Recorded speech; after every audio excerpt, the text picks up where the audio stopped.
What's going on, everybody? This your boy, the Black Kakashi, and I'm here to talk about why Wano is going to be Zoro's arc.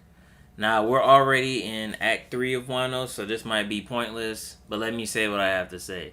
So let's get to it.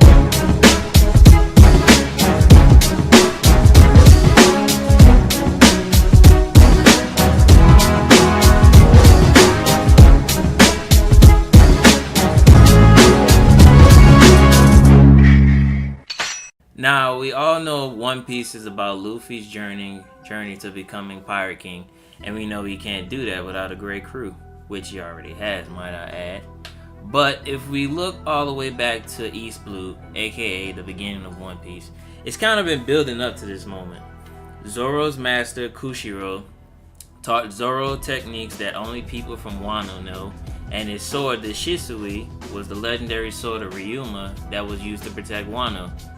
We start off with the captain and the right-hand man, Luffy and Zoro. Or if you want to be technical, Luffy, Kobe, and Zoro. Now each arc is going to revolve around Luffy because he's the main protagonist, and you can't ignore the main protagonist unless you're One Punch Man. The start of One Piece is about Luffy finding his crew, and each crew member they have their own they have their own arcs, except for Usopp, Chopper, maybe Frankie, unless you want to count like the first part of Water 7, and Zoro. Now, when I say their own arcs, I'm talking about it revolving heavily around them from like start to finish. And even when I say that, it kind of doesn't make sense because of the whole recruiting arc. But if you understand, then thank you, so I don't have to explain myself for a very long time. Zoro and the rest of the Straw Hats it was just about them joining Luffy's crew. Now, Nami was the first one to have an arc centered around her because of Arlong Park. We find out her backstory, why she's doing what she does, the badass walk to Arlong Park, and Luffy freeing her from her pain. Robin's arc was Enies Lobby. We got her backstory, why the government wants to kill her. And a side note, on the list of priorities revolving around Luffy's goal to being the Pirate King, Robin should be ranked number 1 because her reading the poneglyphs could be a key factor into finding out where the One Piece is. And besides the truth about the government and everything that happened in the past, etc., etc. And then the Straw Hats, they go to war with the government. We get the infamous "I Wanna Live" scream, and Luffy saves her. Now, Brooks could be counted as an arc because he was trapped in Thriller Bark because of Moria taking his shadow, and Luffy saves him and everybody else on the island. Now, Sanji's arc didn't happen till post-time skip, and that was with the whole Cake Island arc, which revolved heavily around him. Sanji's family wants him to marry Big Mom's daughter so that they can get power, and if he refused, they'd kill his friends. Luffy will kill his friends and kill Lord Zepp and his crew back in East Blue, because I forgot to mention that. Luffy and him get into a major fight, and Luffy tells him that he'll wait for him until he's finished here because he can't be the Pirate King without him.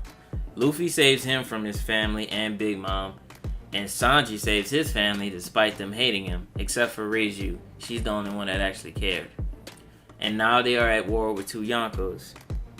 Now we've entered Wano, and the first 2 acts are focused on Luffy and Zoro for the majority of it when it comes to the Straw Hat Pirates. I mean, you count Nami and Chopper and them with Big Mom and all that other stuff that's going on, but mostly those 2 are like the main attractions of the arc so far. And now we have, Zoro cutting the building in half. And he cut the building in half with his knife. Him and Luffy fighting Hawkins. Zoro fighting Killer and the Guardian of the Weapons. Zoro and Sanji interacting with one another after like 10 years. Zoro getting the Enma sword, which was used by Lord Odin to hurt Kaido, and he tamed it with ease. And you mean to tell me that Zoro is not about to go hard in his arc? Stay off the weed! Zoro will hands down flex even more in Act 3.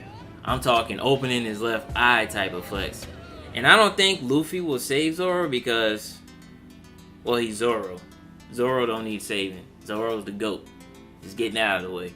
But maybe it'll be vice versa. Zoro will save Luffy, which will be decided in the final battles with Kaido.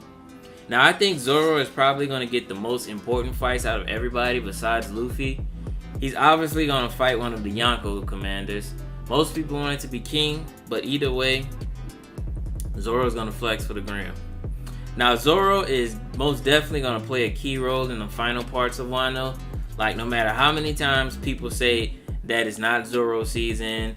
Stop! He's washed, he's a bum. Stop! He's not going to do anything major in the arc. Stop! It doesn't matter if he doesn't kill Kaido. He's going to play a key role, like, hands down. And Oda has been shutting that shit down since like day one. Zoro is clearly going to get a major bounty boost as well after this arc. He's gonna get the most out of everybody in the Straw Hats besides Luffy. Mark my words. Mark my words that that's gonna happen. So let me know what y'all think is gonna happen to Zoro in the final acts of Wano. Thank you for watching the video. And if you like what you saw, go over that like button, comment, share, subscribe, and I'll see you on the Grand Line.